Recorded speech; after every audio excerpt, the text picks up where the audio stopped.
Okay, we're working more on the beams and bending, so we're still doing that. Let's get over to the right deal here. There we go. Beams in bending. So we actually solved an equation last time, the flexural stress equation. We said it was sigma. Sigma is the flexural stress or the bending stress in a beam. Negative m, that was the internal bending moment, times y, that was this distance from the neutral axis to some point in the cross section of the beam, and then divided by I, which was the moment of inertia of the cross section of the beam. So we did that, and we basically took a beam, chopped it open at one point, like, I don't know, 3 or 5 feet from the end of the beam, found this internal bending moment, and then plugged some numbers in and calculate the flexural stress. And that's generally the procedure that we're going to do, except for the cutting the beam open at some random point. Because unless you have a reason that you want to find the stress, the flexural stress at a given point in the beam, 3 feet from the end or whatever, then you probably actually want to know what's the worst case point in the beam. You know, where's the bending moment the worst that generate, or the highest in that case, the highest bending moment, so that it generates the most flexural stress, where it's most likely to fail, at least in some kind of stress, flexural stress type mode. And you don't really get that by just chopping the beam open at some point. So there's a couple of ways that we might go about doing this. One of them would look like this, where let's just take a beam. And I normally don't like doing stuff like this with just letters, variables, and no actual numbers, but in this case, it kind of makes sense too. So we're just going to have some point load P, some distributed load, and we'll call it W. We could also put a concentrated moment on this beam somewhere, you know, kind of like that. We're not going to do that for this particular problem. We'll do that later. And you would be able to, given P and W and all the dimensions, you would be able to figure out some kind of reaction at the pin, assuming there's a pin over on this left end of the beam, and some kind of reaction over here at the roller, assuming there's a roller on that end of the beam. And maybe we know something about these distances. And so we've got a very generic setup here. You know, there's point loads, distributed loads, there could be concentrated moments, there's a pin and a roller, and this is kind of a generic free body diagram. And so this beam has 3 different sections where we would need to figure out, well, what's the bending moment in that section? Then it changes because we add loads or we add a distributed load or whatever. And so section, the one that's got the dimension of A would be one section. And we could develop an equation that tells us the shear force and the bending moment in that section. Then we add stuff, we add that point load P, and so section B would be different, it would have different equations. And then we add this distributed load in section C, and so it would be different. So we'd have to develop these 3 equation sets to be able to plot basically the shear force and the bending moment from any point from the left end of the beam all the way to the right end of the beam. And that's one way to do it. And that would look like this. Say that we chop this guy open in section, we'll call it 1, and draw that little free body diagram. So it's basically just, I'm drawing it bigger over here, just this thing. There's some reaction P. I guess I should point out that we're going to have an x-axis here, and y will be up here. We're not worried with y right now, though. And then that's the only external forces, and then we have this idea that there's an internal shear force that we'll call V. It'll be some function of x. That's the shear force in section 1. And then there's some internal bending moment, M, that's also could be a function of x, where x is this distance, right? That is x, wherever we cut it. So instead of cutting it off at 3 feet, we've cut it off at x feet. So x can be 3 or 2 or 1 or 4.5 or whatever distance we want it to be. And this one only works from x equals 0 to x equals a, though. Outside of that, we'd have to develop a new set of equations. And this shear force and bending moment, I've been consistent about drawing them in this certain orientation. So if I create a free body diagram of a beam and I have exposed or cut open or whatever the right-hand side of that beam, then on that part of the beam, the shear force is pointing down and the bending moment is counterclockwise. If for some reason I make this same free body diagram and look at the other part of it, so if I were looking at this part, then the shear force is going to point up and the bending moment is going to be clockwise. So those two are basically the reactions to the ones that I did draw. And this orientation, we just have to kind of treat like x is positive when it goes right and y is positive when it goes up. These are the positive orientations for these internal shear force and bending moments. Normally you get to draw left or right or up or down however you want to, but for things later on, not that far later on today, these are the positive orientations that other numbers depend on. So we do have to draw these internal shear force and bending moments in this orientation. So depending on if you're drawing this left-hand side of the free body diagram or that right-hand side, those are the orientations you need to use for V and M. All right, so back to where we were. Down here, we're working on section 1. And we've got a free body diagram, and we're going to write summation of forces in the y direction need to add to 0. And that's just going to say RP, which is the reaction at the pin, minus whatever the shear force as a function of x needs to add to 0. And that's just going to say that V of x in this section just equals RP. So it's a constant. So it is a function of x, but it doesn't matter what you put in for x. It's always the reaction at the pin for that section.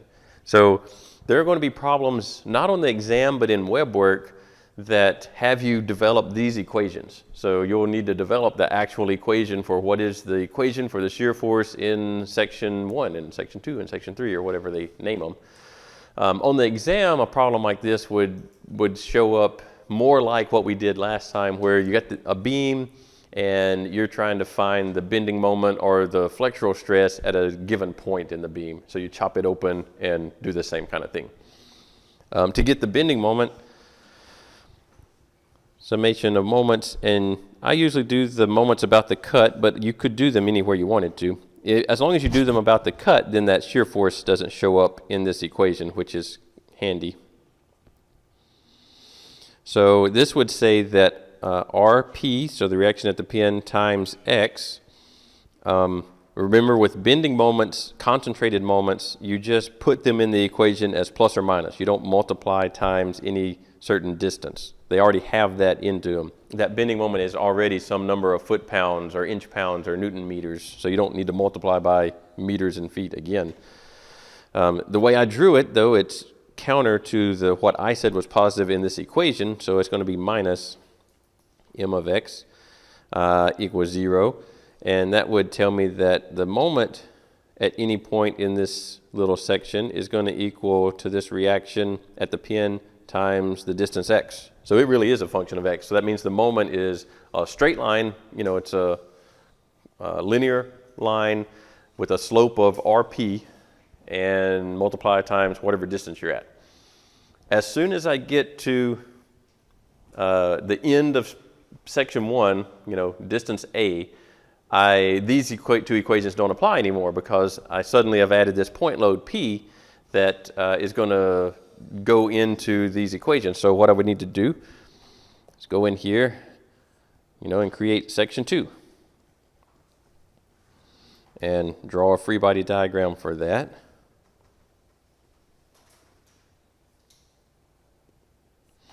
And it'll look kind of like this. Now I've got this force P. still have the reaction at the pin. I still have my distance x.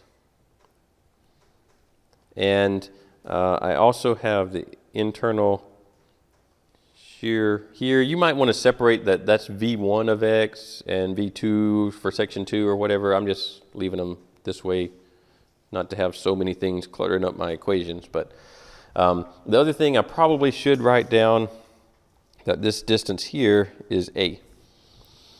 And now I do the same thing again. All right. For this free body diagram, summation of forces in the y direction need to add to 0. This one has the reaction at the pin minus the point load minus V of x equals 0.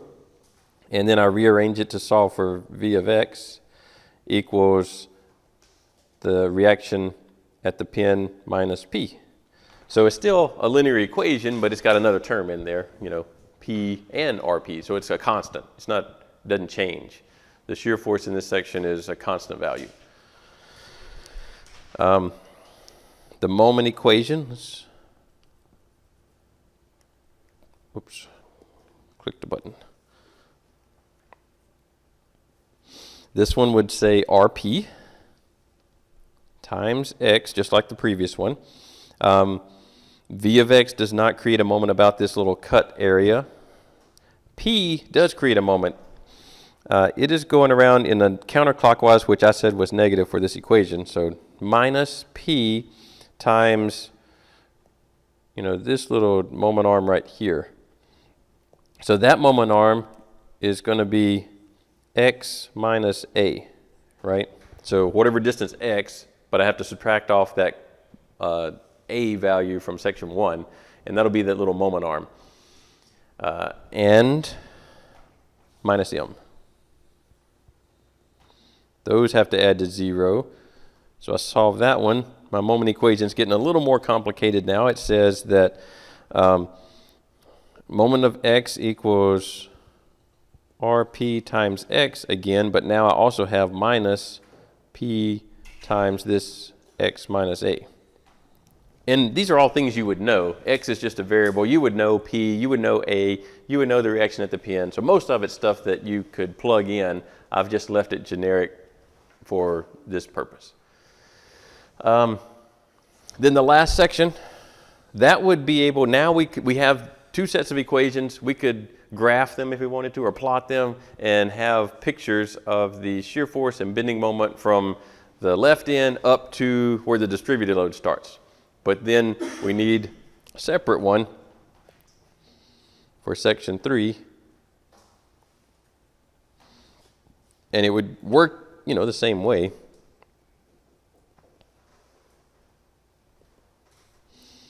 You just have more in your free body diagram. You have the reaction at the pin, you have the point load P, you have some of the distributed load because you're cutting in the middle of it, so that's a little awkward. You have to figure out how to deal with that. You have distance A and distance B, and we're measuring from here. You don't restart X in every section. X has to come from the same reference, so every time X starts over there at the left end of the beam. You can't move X every time. I guess you could, but then you'd have to add in A to it somehow, so I would rather do it this way. And in this one, we have to add A and B. And again, these would be V of x and M of x for section 3. So you might have some subscript that said that those were specific for section 3. So the summation of forces in the y direction now, I have the reaction at the pin minus the point load P. The distributed load is negative, the way I've drawn it is pointing down. And remember how you would lump this thing into some concentrated force. This thing had a height of W, I'm pretty sure.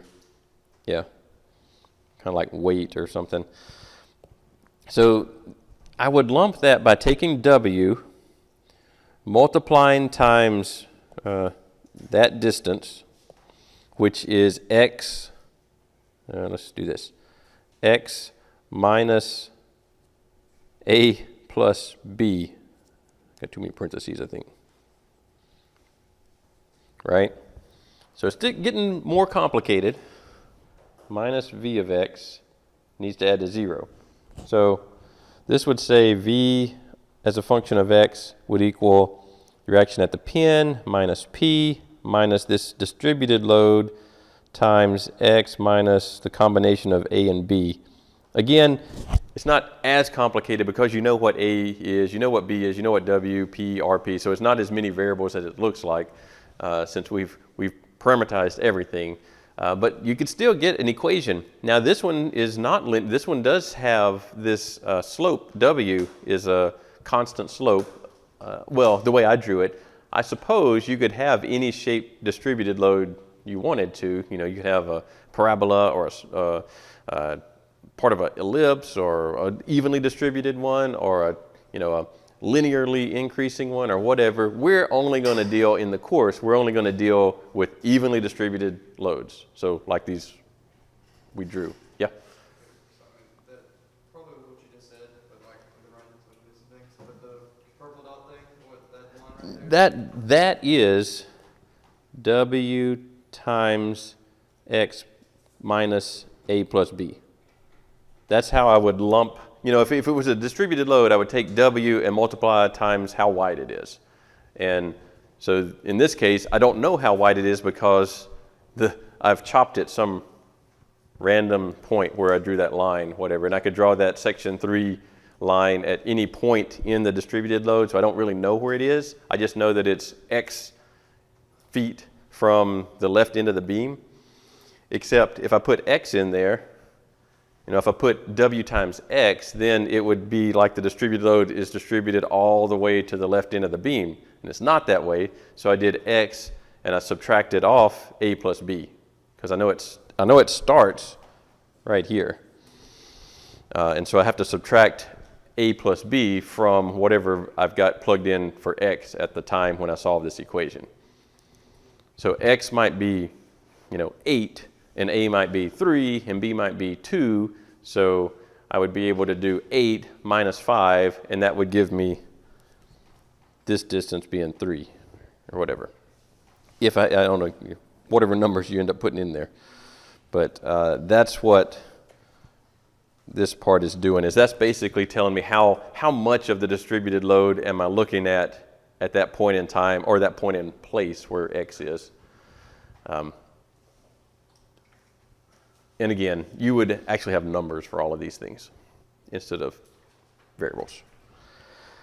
The moment equation gets even more fun. Summation of moments about that cut surface equals 0. RP times X, so that's been in all of them, minus P.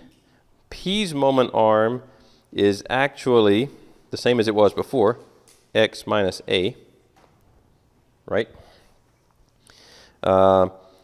V does not create a moment.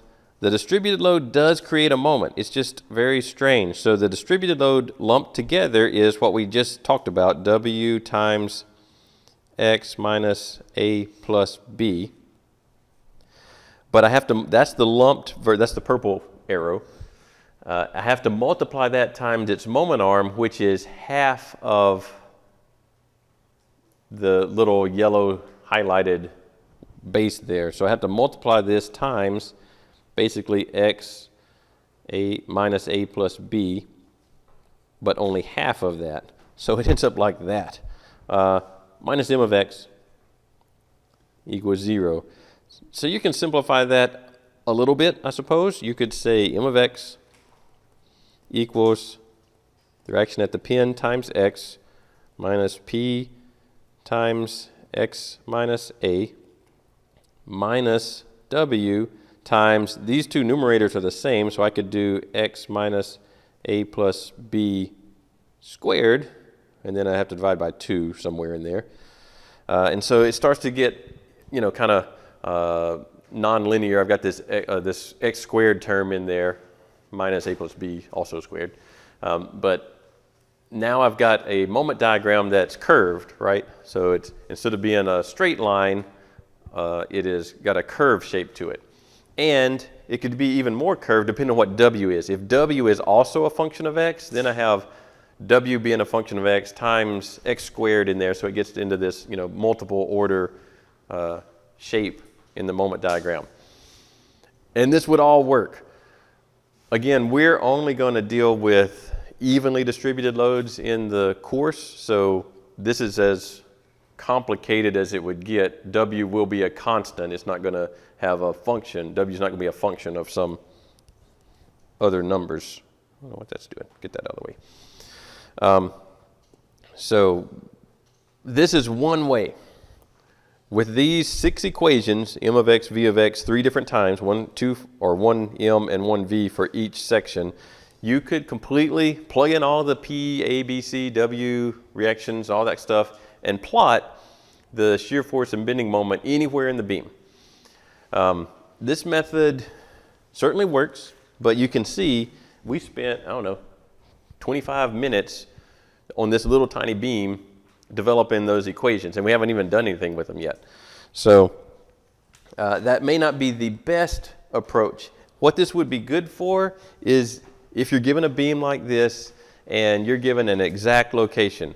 I want you to go to, you know, this point right here and tell me what the flexural stress is. Well, in that case, you just chop the beam at exactly that point. X is not a variable anymore. It is a distance that's known. You develop the equation for that section only, and you probably don't need the shear equation. You probably are wanting the bending moment equation. So you do the summation of moments about my little purple cut line, and you plug in all the known values, and you calculate the bending moment there and plug it into your flexural stress equation at the top, and you're done. And so for that kind of problem, which you will have to do, this is probably a superior way to do it. But if you're given the same beam and you're told, whoops, go back up there. You're told, given this, find the maximum bending stress in the beam. Then this will get you there. You know, you get all the equations, you plot them all and find wherever it's at. But there's a better way to do it.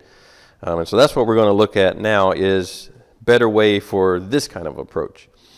And how we're going to do it is, again, with a generic beam. We'll use some numbers later today, but for now we need to be generic.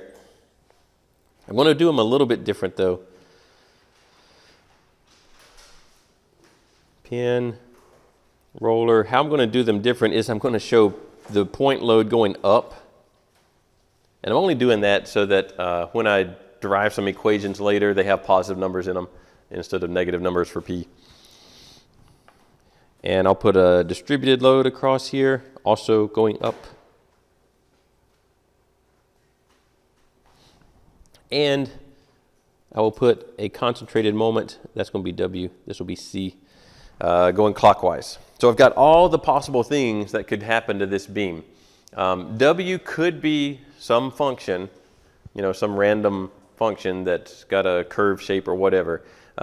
We're only going to deal with W distributed loads that are evenly distributed like I've drawn here. But it could, this process would still work even if W was not evenly distributed.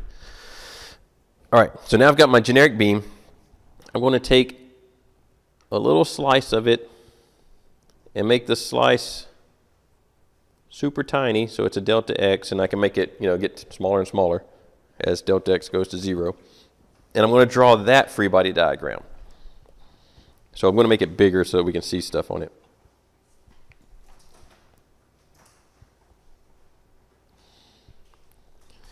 So it would have some point in the middle, right there, I guess. Got that concentrated moment. We have our distributed load all the way across the thing. And again, it doesn't have to be evenly distributed, but ours will be. And there's a point load P. This is not the lumped distributed load. This is a separate point load. So these are all the things that could happen to a beam. You could have a point load on it, you could have a concentrated moment on it, or it could have a distributed load, or it could have any combination of the 3 of them. And then I've got a shear force and a bending moment. And since I cut both sides, I actually have a shear force and a bending moment on this side too. These are not technically, this is technically the bending moment on the left-hand side of the beam. This is the shear force on the left-hand side of the beam. This is the bending moment on the right-hand side and the shear force on the right-hand side. I'm going to redefine the right-hand side ones to be the moment on the right-hand side equals the moment on the left-hand side plus any change in moment between left and right, so delta M. And I'll do the same thing for the shear force. It equals whatever happened on the left-hand side plus however much change there was between left and right-hand sides. And I made this thing really small, delta X distance. All right.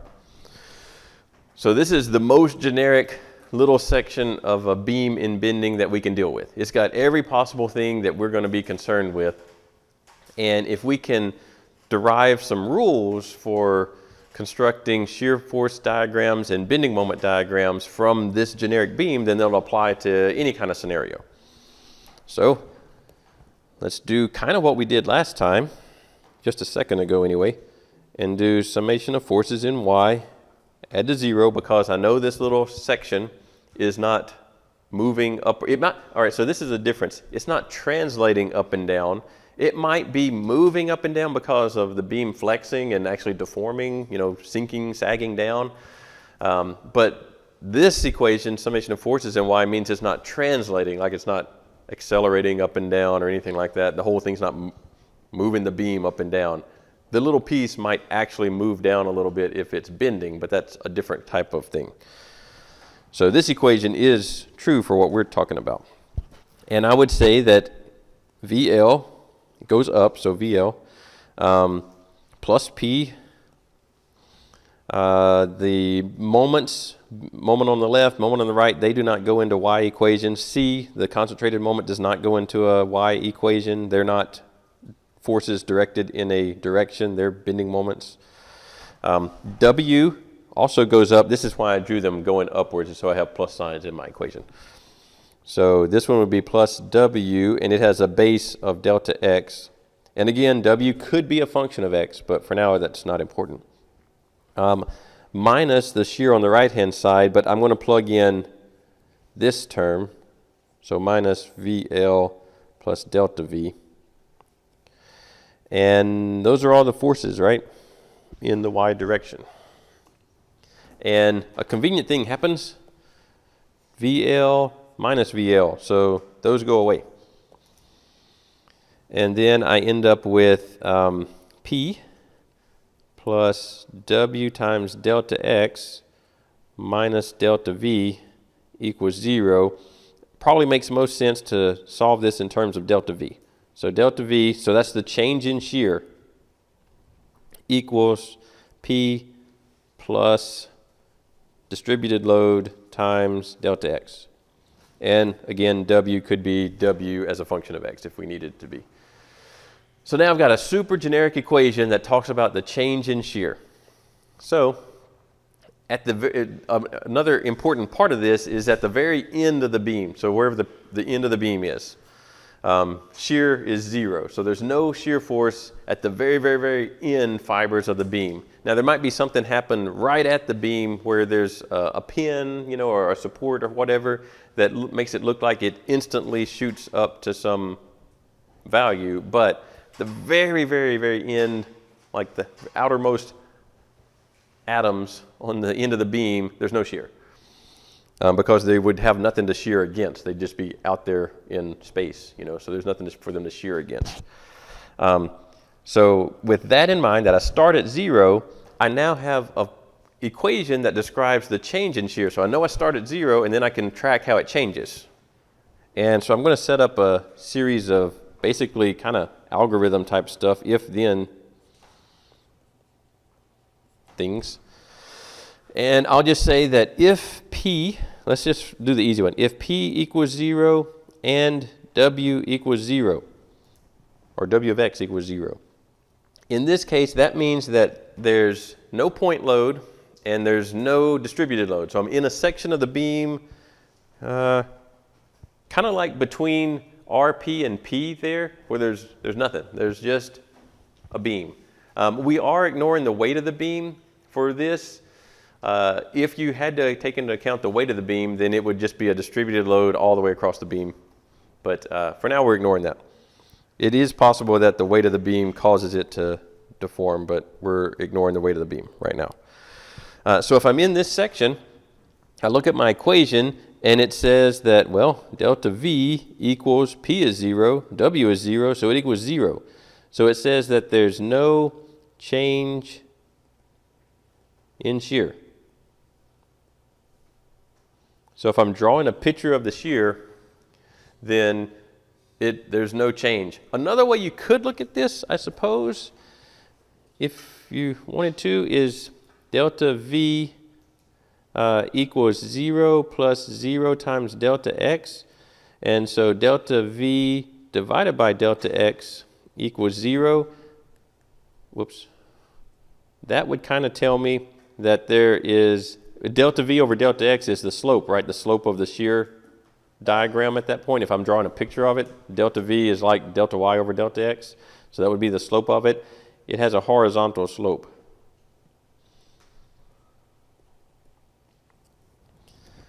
So it's just a flat line straight across at that point. It doesn't mean the shear equals 0. It just means there's no change in shear. So wherever you were when you started this little section, you stay at that value throughout the section.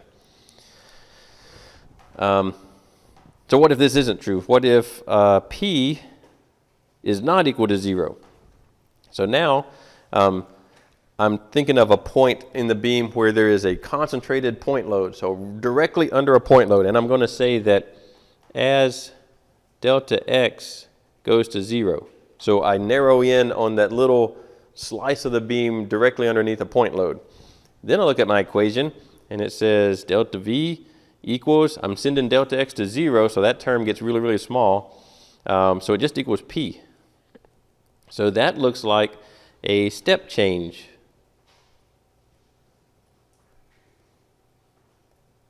in the shear diagram.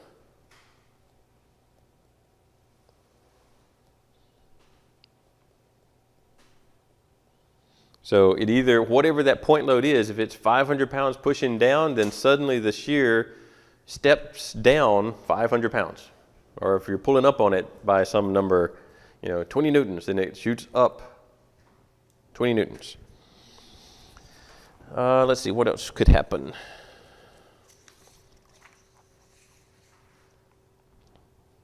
Well, let's say that P equals 0, but W does not equal 0. So now this is where there's a distributed load, but there's no point load. So I've got a section where there's some kind of distributed load. In that case, my equation, I scrolled off the screen, P is 0 now, so it says delta V equals W times delta X. Whatever that distributed load is times delta X.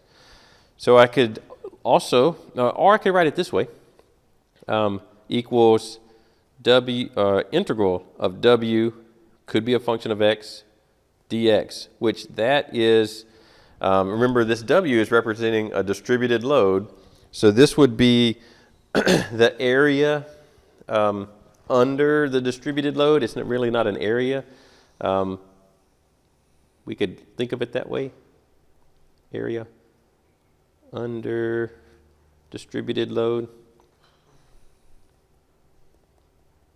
Which, when you do that, when you calculate the area of a distributed load, you're getting the total force. It's the lumped load, right? So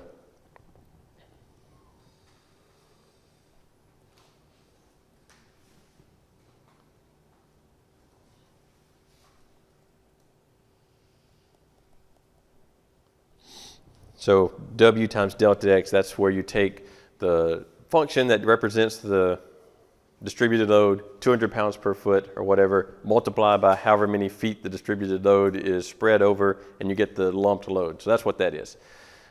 So the total change in shear is that area, but it's not like a step change, because also if I write the equation this way, delta V over delta X equals W, which could be a function of X. This says that the slope of the shear diagram, and these are literal picture diagram things, lines and look like graphs.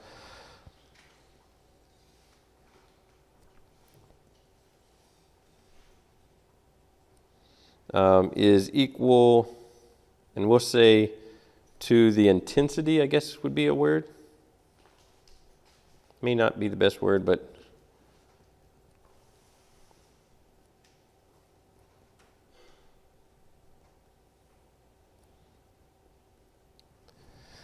for us, we're only going to deal with evenly distributed loads when we're working problems like this, so that W would be something like 200 pounds per foot, which would mean, and it would actually probably be negative because it's probably pointing downwards, in the negative y direction. So that would probably mean that the slope of the shear force is negative 200 pounds per foot. It drops down slowly. It's not like where there's a point load and it's an instant change up or down. And those are the three kind of scenarios that affect the shear diagram. You either have a point load, you either have a distributed load, or you have no load of any kind. The concentrated moment, C, is not even in this equation, right? So it doesn't affect the shear diagram at all. And most of the time, for the types of problems we're going to be solving, you don't need the shear diagram, except that what you need is the moment diagram. You need that bending moment, and it depends a lot on the shear diagram. So you normally have to create the shear diagram and then create the moment diagram. So let's work on the moment diagram. So we need the same thing. Maybe we can copy it.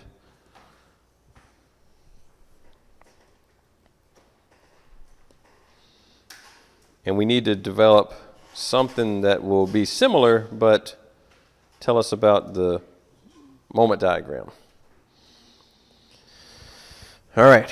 So instead of doing summation of forces in the y direction, we need to do summation of moments.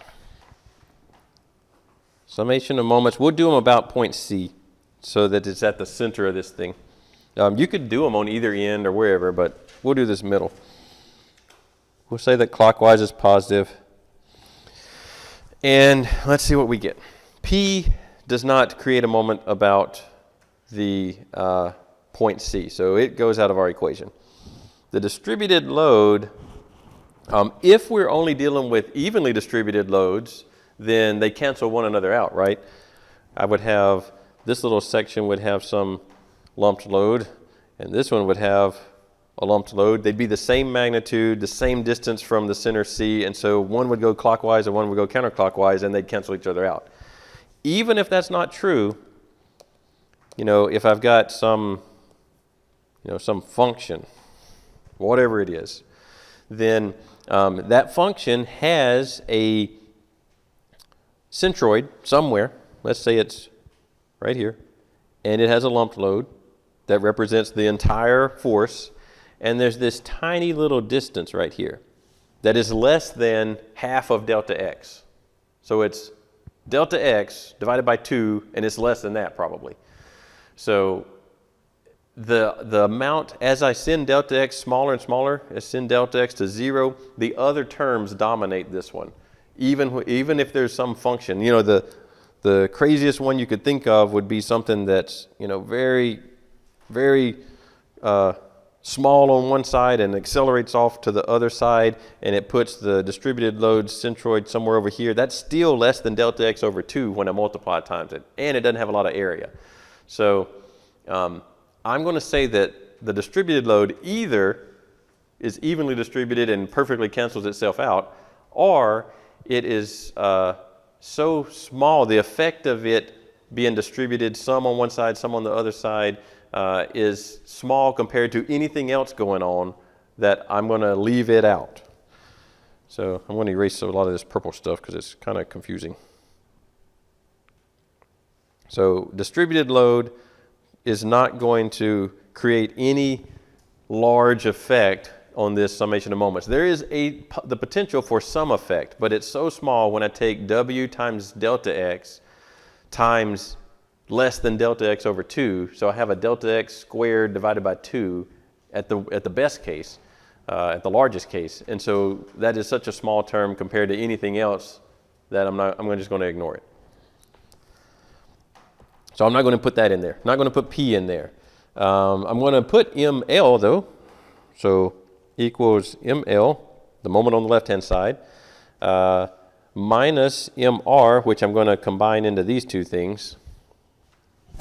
So minus ML. There's that ML minus ML that happened like in the VL minus VL. And then plus delta M, which is actually minus delta M. So now I've got the moments taken care of, the force P, C, the concentrated moment, plus C. And then I need to deal with VL and VR. So these are shear forces on the edges of the little beam, and they are creating some kind of moment. And they are actually combining. They're not opposing one another. They're both creating the same moment. So I am going to put them in here. So what I'll do with them, let me make sure I write this down right. I will do it this way. VL, so plus VL, it has a moment arm of delta X over 2. And instead of VR being the VL plus delta V, I'm going to leave it as VR for now. And it also is plus VR, and it also has a moment arm delta X over 2. And I think those are the only terms that affect the bending moment, or the summation of moments rather, in this free body diagram. All the others either don't create moments or they create such tiny moments that they're small compared to any of this stuff.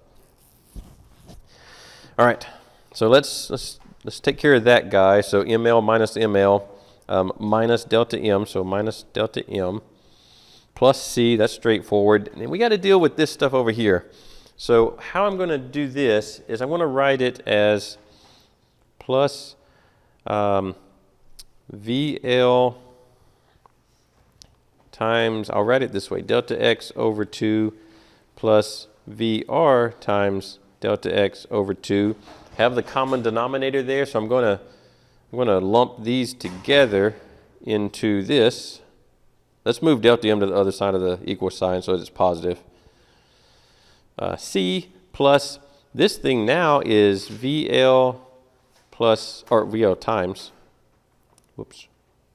Well, VL times delta X plus VR times delta X. I'm going to take the delta X out. So VL plus VR times delta X, then divide by 2. And actually, let's write it slightly different than that. Let's do this. That's the same thing, right? So what this does is I've got the shear on the left-hand side, I've got the shear on the right-hand side, which could be different from one another. They might be the same. It could be different. And then I add them together and I divide by 2. So all I'm doing is averaging them, right? So that's just V. That's the average shear force in this little tiny delta X section of the beam. I take one number, add another number to it, divide by 2. That's just doing an average. So I'm going to write this as delta M equals concentrated moment, whatever that might be, plus this average shear force, I'll just call it V, times delta X. So the moment equation looked like it was going to be really complicated, but I can kind of boil it down to just this. Throw out P, say that the distributed moment or distributed loads create such small moments that they don't compare to these numbers. I've got the average shear force in a tiny delta X section times delta X. And then, well, I've got C, which is the concentrated moments. And we'll do the same thing if certain things happen. Then we'll draw certain things in our moment diagram. So let's just say that if C does not equal 0, so this is the point where I am, as delta X goes to 0, so I'm narrowing in on the little sliver where there's a concentrated moment on the beam. Then my equation would say that delta M equals C.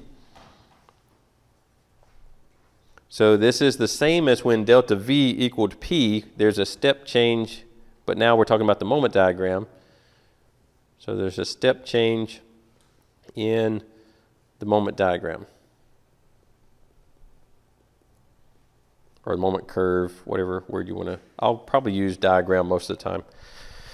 The only other thing that could happen is that, which happens most of the time, C does equal 0 because you don't have concentrated moments just lining up your beam. So most of the time, there's no concentrated moment.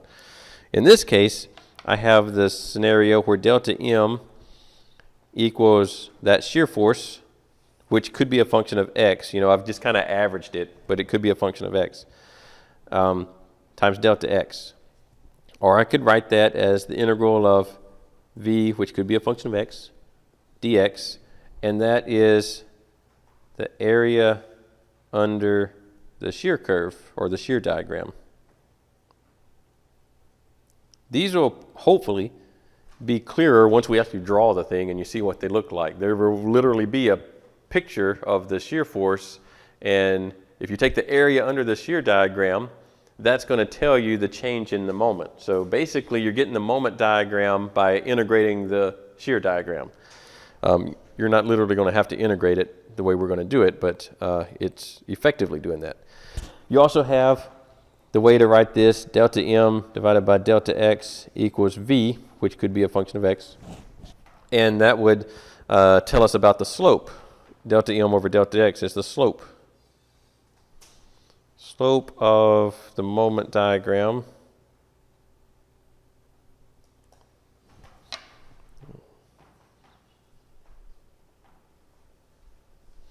equals the intensity of the shear force at that point.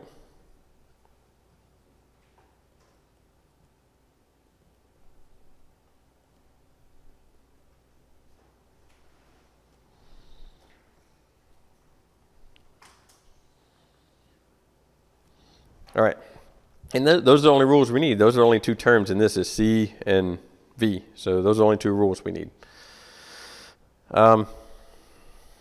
Let's try to put these in practice. Oh, all right, I can. Right there.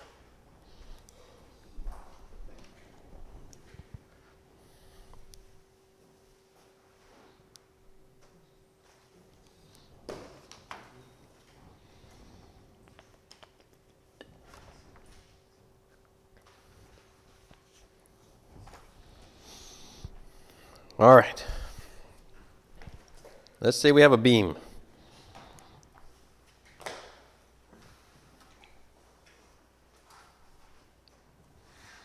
And it has 500 pounds.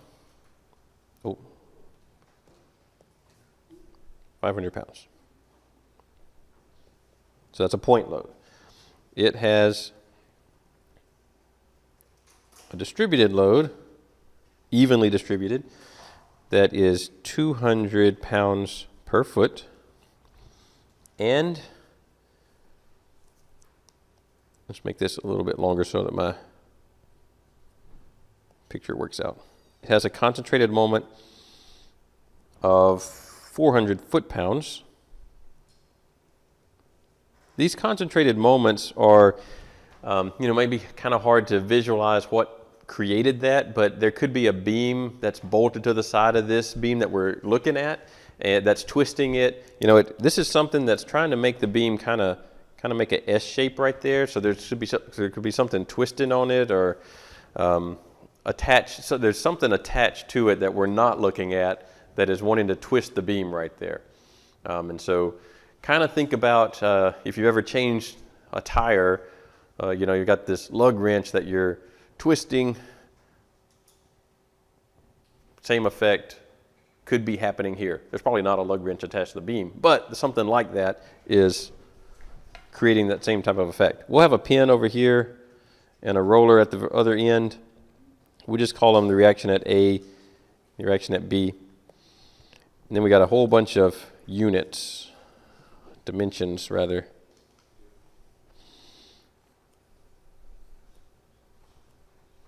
So these will all be feet. 2 feet, 3 feet, 2 feet, and 2 feet. All right. So let's make it a little smaller. What you normally do is you draw your free body diagram, something like this, and then underneath it, you leave space, and I usually, wherever I had a dimension line, that meant something was probably happening, oops, as far as the load goes, so I carry those lines, if I could draw them straight, I carry them down, something like that. Then, off to the side or somewhere, you need to find values for these two reactions. I can't leave them as variables. And you might be given a free body diagram that the reactions are already solved for. That's possible too. In this one, we don't know them, so we need to write maybe the summation of moments about, I think I did B. No, I did A. Summation of moments about A equals 0. 500 pounds times 2 feet. This 200 pounds spread over 3 feet, that is a total of 600 pounds, right? So plus 600 pounds, it has a moment arm of 5.5 feet. There's a concentrated moment. It's going clockwise. I said in my equation that clockwise is positive. So plus 400 foot-pounds. We do have to have one other little thing here. This kind of goes along with way back up here, way up here somewhere, where we said that these internal bending moments and shear forces were positive in these orientations. Kind of associated to that is we have to have a standard external concentrated moment like this 400 foot-pounds. Which way are we all going to agree is positive and negative?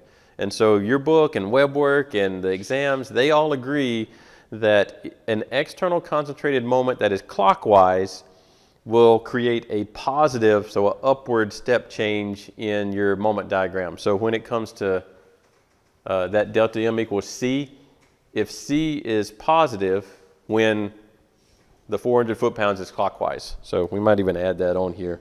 So where exactly is point A? Is it like on It's the left end of the beam. I didn't label it, but it's the far left, where the pin is. And these are external. These aren't talking about the internal moments. These C's are external. And if we don't agree on that, then we won't all get the same pictures, because if somebody says that, well, clockwise is positive, then in your moment diagram, they're going to go down, and it won't match up with your internal bending moments the way that we drew them earlier. So we just all have to agree on that. Minus RB times 11 feet. Has to add a 0. So if we solve that, RB will equal, I had it written down, 427.3 pounds. So that's important. And I'll go ahead and write, this is point A over here, and this is point B. Then we could do moments about B, or we could do forces in Y. I did summation of forces in Y. And whoops, scrolled off the screen. I have RA minus 500 pounds minus the total of the distributed load, which is 600 pounds. The concentrated moment does not create a force in X or Y or Z, so I don't put it into this equation. Plus RB equals 0, and RB is, the 427 number we just found. And that gives me a value for RA of 1100 minus 427, which is 672.7 pounds. All right. Once I have those, I've got everything on my free body diagram is no longer a variable. It's all numbers. And I can go into drawing the shear and bending diagrams. So you draw the shear first, and you pick, let's zoom out. You pick maybe here you pick some point to be your 0 axis, so like your x-axis. So this will be v of x and 0 pounds for, we're using pounds for our units. And then it looks like ours, we have shear forces that go up to 600 and down to 400. So maybe if we did 2, 4, 600, 200, 400, 600, minus 200, minus 400, that 0 is actually right there. And we follow our rules. So number one rule that I didn't actually write, but I said, is that you start at 0. The very outer atoms of the beam have no shear force on them. And you end at 0. The very outer atoms at B have no shear force on them. So you need to end at 0. If you ever draw one of these diagrams and you start at 0 but don't end at 0, then you've done something wrong, because they should add to 0. And then our very first thing that happens, that roller or whatever pin, whatever was at A that's creating the reaction RA, the 672 pounds, it is acting like a point load. We had a rule that said that if you have a point load, as delta x goes to 0, so you narrow in on that point load, then there's a step change in shear that equals that point load. So I'm at 0. I immediately see this RA is a positive. It's going upwards 672. So my shear force changes by 672.7 pounds. So it goes up to somewhere right there. And I should kind of run out of room, but we'll put it over here. 672.7 pounds. Then I enter into this first little section. There's no point load. There's no distributed load. And when I had that case, it said that there's no change in shear. So it doesn't go to 0. It just stays horizontal. Until I see 500 pounds pointing down. That's another point load. Sometimes it's handy to keep this going in your calculator. So 627.7. The point load is going down, so minus 500 goes down to 127. You kind of draw these accurately. Oh wait, that's nope. I did 627. 672.7 minus 500. All right, 172.7 pounds, and it went straight down there. It's a step change. Again, I'm in a section here that has no forces, so it's horizontal. So it stays at 172. I'm not going to put the pound units on there because those are going to get in the way of everything. We put pounds on the axis over there, so that'll be good enough. Here I have the distributed load. This one, it said that I know the total change, so I start at 172, and I'm going to lose, by the time I've gone through the whole distributed load, I'm going to lose 600, so minus 600. And it's going to bring me down over here to negative 427.3. And since this is a evenly distributed load, it creates a constant slope. We're looking at this rule right here. Delta V over delta X equals W as a function of X. Our W was negative 200 pounds per foot. I didn't write negative, but I drew the arrows going down. So every foot I lose 200 pounds, but it's a constant amount. Every foot's 200 pounds. It's not one foot is 200 pounds, the next foot's 400 pounds. Next, it doesn't change. So that means I have a constant slope, and this slope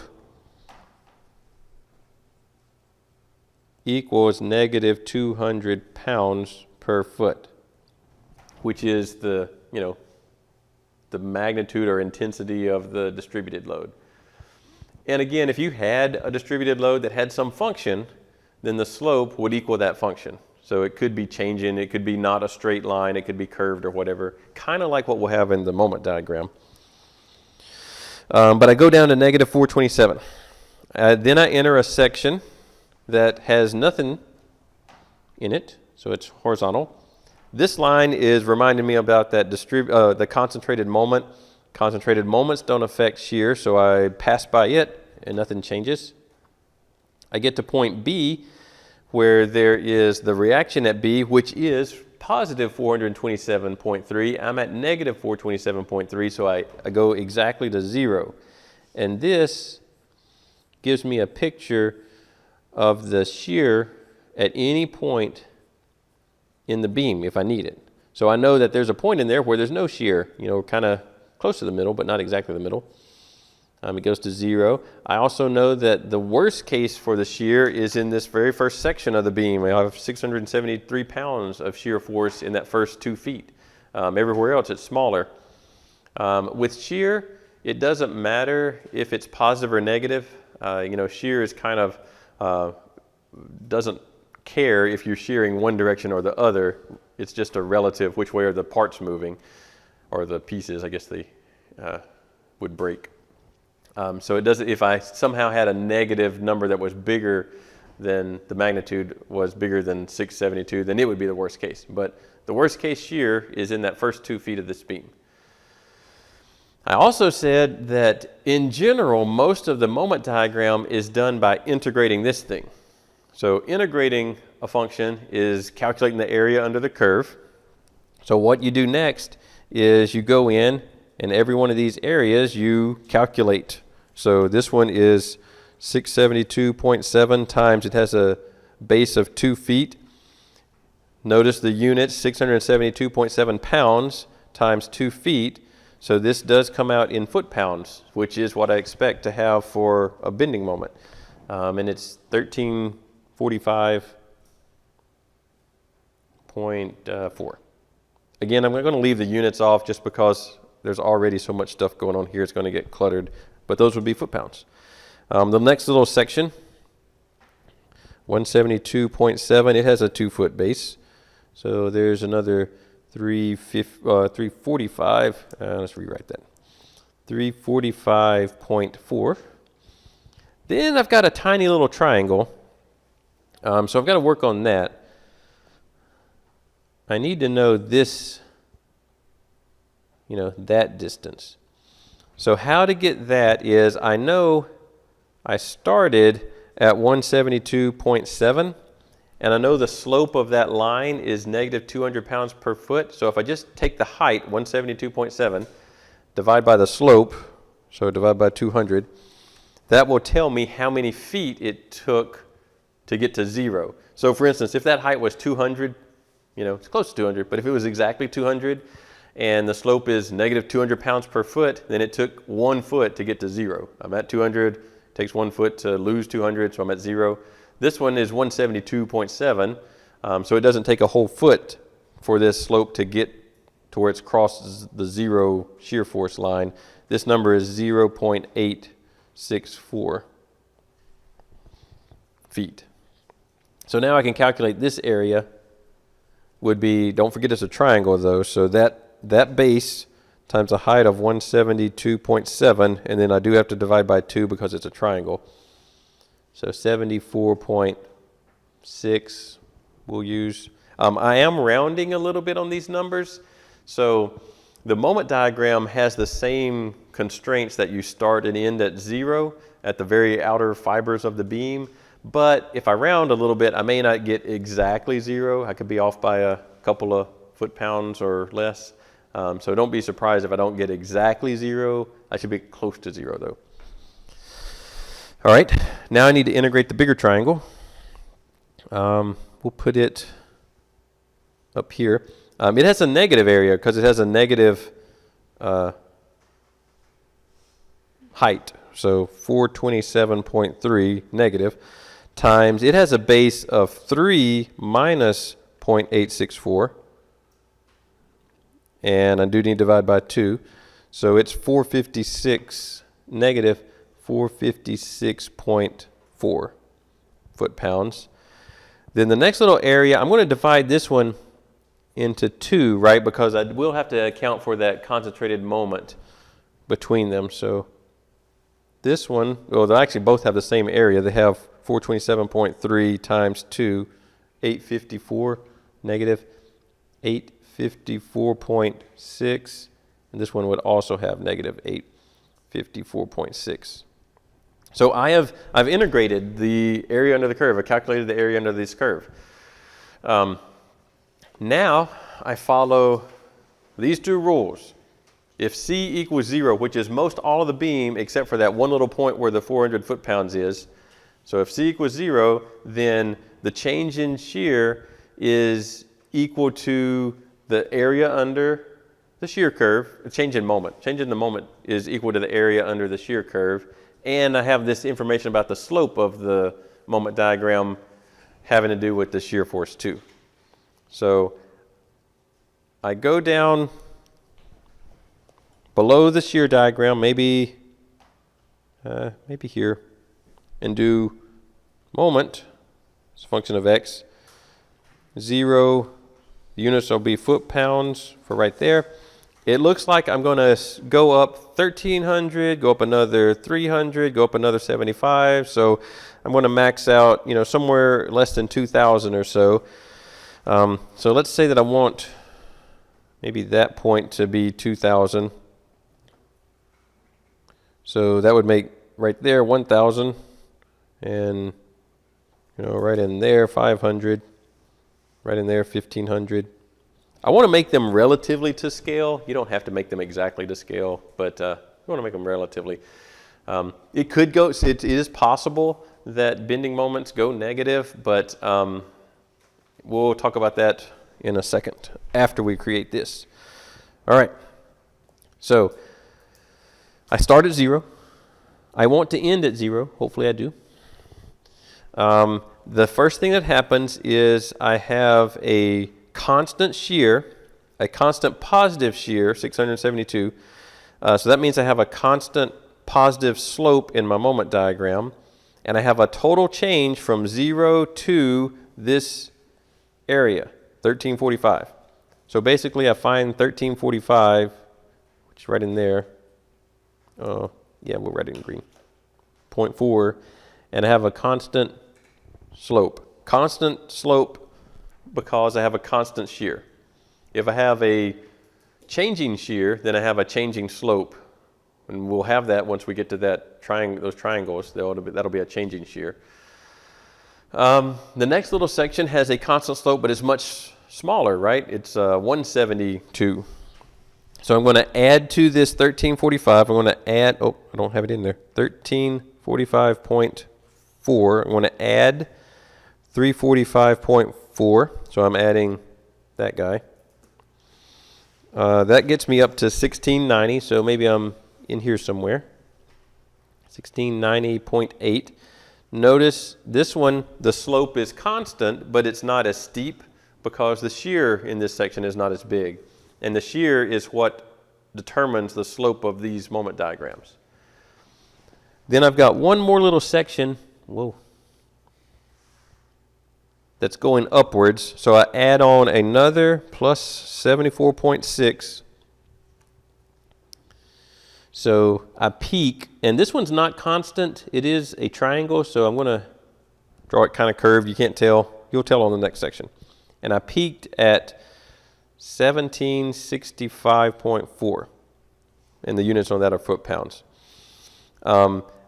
That looks like it's going to be the maximum moment, but I do want to complete the diagram to make sure I actually did things right. If I get to 0 or close to 0 at the very end, then I probably did everything right. Now I start with these areas in the shear diagram that are negative, so they're going to start bringing me back down towards the 0 line on my moment graph.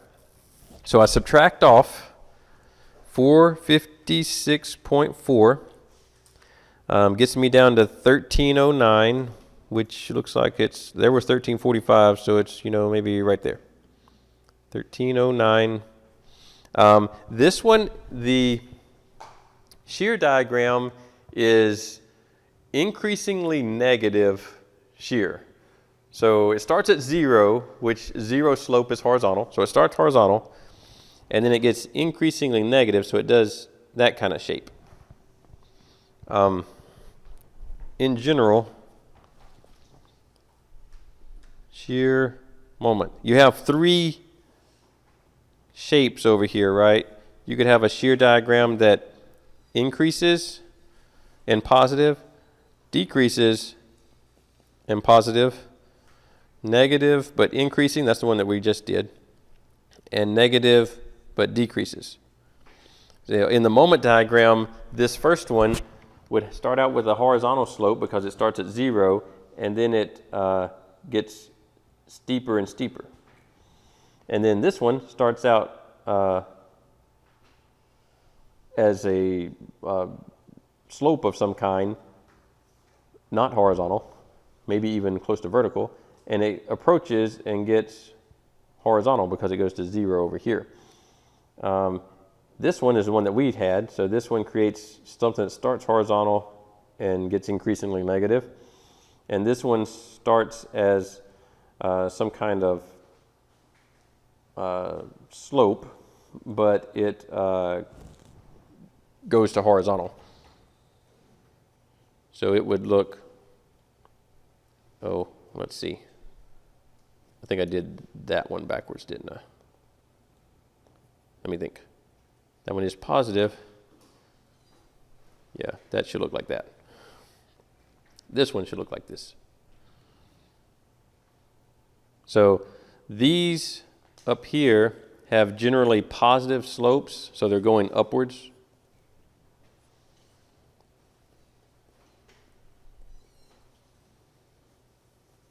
And the positive comes from the fact that the shear is above my 0. You know, this is 0 line. These have generally negative slopes, but they have different inflections because one is approaching a horizontal slope and the other is getting increasingly negative, approaching vertical. And the negative comes because the shear in those pictures are negative numbers. All right. Back to our regular thing over here. We're at 1309. We get into this section here that has a constant slope, so we'll have a straight line in our moment diagram, and we're going to go from 1309, we're going to subtract off 854.6. So we go down to 4, that number 454.4. And this is a straight line. You should, most of the time, have continuity between, you know, these points where the graph connects. We're about to have a discontinuity, though, because we have this, it's kind of off the top of the screen, but we have this 400-pound concentrated moment, which makes a step change, so we won't have continuity there. But we can't forget it. That's why I draw the line for it, because it's easy to forget the concentrated moments in there. But this little line is reminding me that, oh, something's going on. I look up at the beam, and it says there's a clockwise, which is positive, so I add 400 foot-pounds to where I'm at, which gets me somewhere in here at 854.4. And then that last little area I subtract off is 854.6. So it's really close to 0, close enough that I think we did everything correctly. One thing to notice here is, let's see, maybe red. These two slopes are parallel.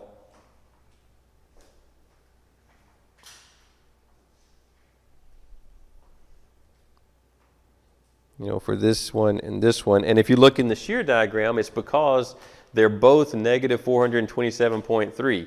So they're a constant slope, so it's a straight line. They're negative, so it's pointing down. And they're parallel to one another because they are both the same magnitude. So they have this constant negative 427.3 pound per foot slope, or pound slope. So this is a picture of the bending moment diagram at any point in the beam, and we now have this point right here with the 1765.4 foot-pounds as our sigma max. So we would have 65.4. The units are foot-pounds. That's coming from over here. foot-pounds, equals M max, and it occurs at, let's see what that distance would be, 2 feet plus 2 feet plus 0.864, so 4.864 feet from the left end of the beam. So once you know, without having to go through and describe every little step of what you're doing, this is a faster process for creating the picture for the entire beam. I could argue maybe that once you know the general ideas of where the beam is likely to have the highest moment, then maybe you just draw the section of that one little, or the free body diagram of that little section, develop the moment equation for it, and plot that one little section, and that might be a little faster than this. But you can actually do these pretty quickly, and you get a whole entire picture of the whole thing. And in fact, the moment diagram here, other than the oddness of the discontinuity where that concentrated moment is, it tells you if the beam is bending with tension on top or bottom, or compression on top or bottom, just by the shape of it. This is basically an inverted shape of the beam's curve, you know, how it looks when it's bent. So this beam kind of bends like this. And there's some weirdness right in here where that concentrated moment is, you know, kind of doing some weird thing like that. It doesn't actually go into this shape though. If it went into that shape, this section of the moment diagram would have become negative. So maybe that doesn't quite do that. It just kind of dips and does some weirdness. But that green shape, if you invert it, is more or less what the beam looks like when it's bent, you know, exaggerated or whatever. But that gives you a shape of what the beam looks like.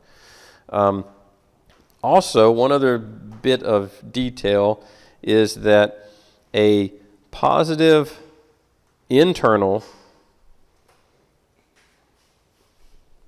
moment,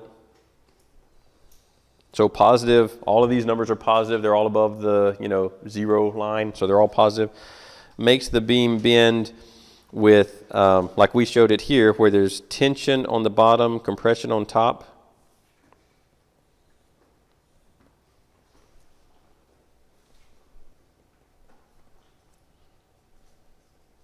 Compression on top, and negative internal moment or bending moment.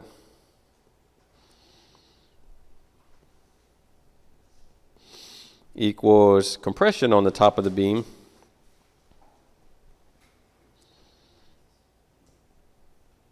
and tension on the bottom. Oh, right. Let's flip those around. There we go. Tension on top. Right. So positive moment is this shape. Negative moment is this shape. And you can, you know, remember them. Positive moments give you smiley faces. Negative moments give you frowny faces. That's what they told me to remember 20-something years ago, and I haven't forgotten it. So now you cannot forget it either. All right. That should do enough. Now, the web work problems for these things are very finicky, so don't get too frustrated with them. But it has to do with the fact that you can't draw a picture in web work, so you have to draw a picture by writing all these points in. So it's a little finicky. You should be able to figure it out, but don't wait till the last minute because they are there's a lot of little blanks to fill in. Okay, I think that is enough for today. Actually, this week. We don't have class tomorrow, so we are done for a while.